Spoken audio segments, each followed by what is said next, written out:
Hello and welcome back to Studio 99. I've been experimenting with AI videos and they've done okay. They've done better than I expected. Anyway, so now here I am. Uh, we've been moving house and all that, so I haven't really been able to dedicate time to this. But here's a video on candid photography, which is my favorite genre. Let me show you a few images of my favorites over the years and tell you how I've shot them. And I have a couple of my old friends here too. I'll tell you about them in a minute. Alright, the image of the little girl with the hat in hand. This is one of my favorites because I'd shot this when I was just learning to shoot professionally, which was about 1998 or 1999. So this little girl must be about 28, 29, 30 now, which is my niece, by the way. So I've used this camera to shoot this picture. So this is a Spotmatic Asahi from the 1970s, which belonged to my father. It was called the Spotmatic because it was the first camera to have an inbuilt spot meter, which if you've studied photography, you may know why having a spot meter is so important. Anyway, so I'll try and make this more of a tutorial about candid photography, but here and there I'll get into the history of things. So this image, as I said, was shot on the late 90s, and as this little girl was playing, I shot a whole roll of film, and believe it or not, I got about two or three correctly exposed images out of that. I was just beginning, I didn't really know my spot metering. But here's the key. Point number one, when you're shooting candid, especially children, you need to shoot a lot. And back then we had a 35mm film, so you had 36 shots. So you sort of had to be picky with what you shoot. But today you have a digital and you can shoot on a burst mode as much as you want. But back then I had this. And this had no autofocus, it was manual focus, it was manual exposure, shutter here and aperturing here. So second point, focus. Point number one, shoot a lot. Point number two, focus. Now again today we have good lightning fast autofocus, back then we didn't, but still one rule applies. You may have the fanciest of cameras, but still it takes a second to autofocus. So when you are not sure where your subject might be, what it, or in this case the child might be doing at the second, it is good to leave your focus on what we call the hyperfocal distance. The hyperfocal distance is, how do I explain this? If you've seen those point and shoot cameras like the hot shot from the past, which didn't have a focusing mechanism, how come all those images were acceptably sharp? So there is something called the hyperfocal distance, which is marked by a red line on this, if you can see it. Now at that distance, when the lens is focused on the hyperfocal distance, it means that everything from half that distance up to infinity is in focus. So you'll have an acceptable range of sharpness. Now, if you'd like to know more about the hyperfocal distance, leave a comment and I'll make a video on that. Anyway, so point one was shoot a lot. Point two was focus, leave the lens to hyperfocal distance. Alternatively, if you do not understand hyperfocal distance yet, focus the lens to somewhere where you expect the subject to be. Focus it, then switch off the autofocus. So your lens remains in focus at that point and it will not search for focus as you try and shoot. So that's simple. Next, depth of field. Yeah. Shooting candid, I would not, at least back then, shoot on very fast apertures. Although I had an f1.8 lens, I've shot this at something like f5.6 because again, when the subject is moving around like a child does, and you don't exactly know where she will be. So using a slightly deep depth of field helps. Isolating the subject might be a problem, but then we are talking candid here, right? Alright. Thirdly, shutter speed. When shooting candid, it's great to use fast shutter speeds. As you see in this picture, the child is just taking her hat off and having a great laugh. Now, what if it was a slow shutter speed? The face would have been blurred, the hand would have been blurred. Yeah. So I've shot this on something like I think 1 by 500th of a second, and that was possible back in the day with a 400 ASA film, which in today's terminology it means you've set your ISO to a higher level. In fact, in modern cameras you can shoot as high as ISO 3200 and you wouldn't see grain. Anyway, this was shot on a fast film, so which allowed me to shoot faster shutter speeds because I wanted a sort of a deep depth of field which reduces light. Secondly, fast shutter speed which again reduces light. So yeah, a faster film works well for me. So thirdly, yes, if you're wondering if this image is manipulated, it is because shooting the f5.6, there were some elements in the background. If you can just make out, there's a little tricycle there. So there was clutter in the background. So I've added a Photoshop blur effect on the background to isolate the subject, which you couldn't do back then, but here's to technology. Alright, let's have a look at another image and this will be that. Alright, next image is of this wonderful lady somewhere in the Himalayas.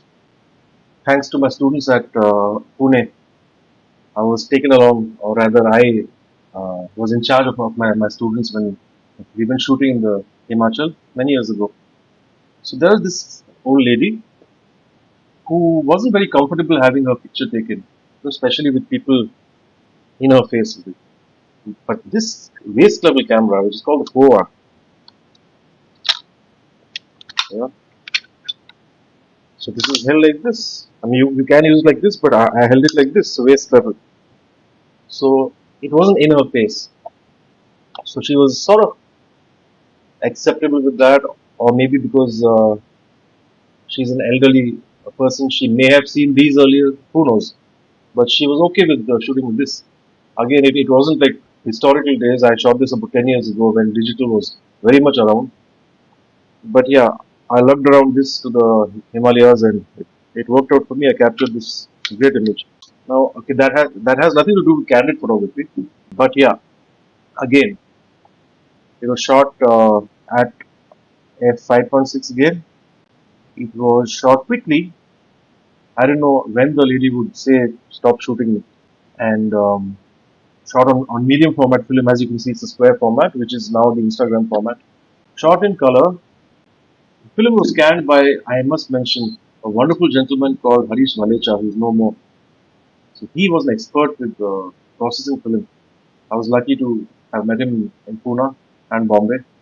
So he processed this film for me. Anyway, we are sidetracking now, I know. So yeah, shooting candid again. This needn't have been a fast shutter speed because I mean the subject was sort of stationary. But handheld film, I wouldn't shoot less than 1/100th of a second at any time. So there again comes shutter. Exposure. Alright, let's check out the next image. Next comes exposure. Before we move to exposure, let me give you another quick example of fast shutter. There we go.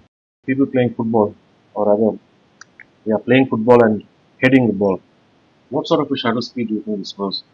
And what sort of a lens do you think this was? This was a 500 mm lens, handheld that too. So the shutter speed had to be at least 1,000th of a second, very high ISO.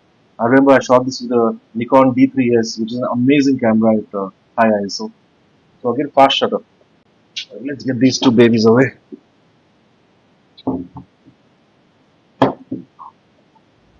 Alright, I like to call this image the morning paper. And we shall get into exposure with this. As you can see, it's a scene with very high contrast. So having a center weighted metering would have exposed it for that window that you see at the end, and what that would have done is gotten the outside of the building in correct exposure and everything inside would have been dark. So using spot metering, I metered off a middle gray area which is somewhere near the person's feet, the floor of the building, which is I can't say it's exactly middle gray, but it's at least somewhere close to it. And then the Nikon D3S had enough latitude to alter, make minor adjustments in exposure, especially when you shoot raw. All right, so exposure is done. At least planning exposure. The next and the most important part of shooting Candid is timing. Now, obviously, I shot the photo just when the guy looked up from his morning paper. I didn't pose him. So, candid photography in that sense is a lot like fishing. You select your game and you just wait. You've got your composition, you've got your exposure setting, you've got your uh, shutter speed, aperture set, you've got your depth of field, and we just wait for the right moment to shoot. In this case, I was just waiting for the guy to look up, wait patiently. It didn't take much time. In fact, obviously, he felt my presence and he looked up at some point, and then you fire, and then you're done. You say thank you and you move on. Next image. Now, this is an image, you can call it candid, yeah. So, the lady here, again, spot metering, done, composition done. I waited for the lady to look out the window, and then you fire. Exposure done, pre planned. So, candid does take some pre planning. I've set my composition, I've set my exposure, and I wait. And spot metering again. All right, another one of my favorites. This is my friend, Mr. Amit Thomas. Thank you, Amit, for encouraging me to shoot video YouTubes. So, Amit is the front man of the band Junkyard Groove in South India, and one of my oldest friends.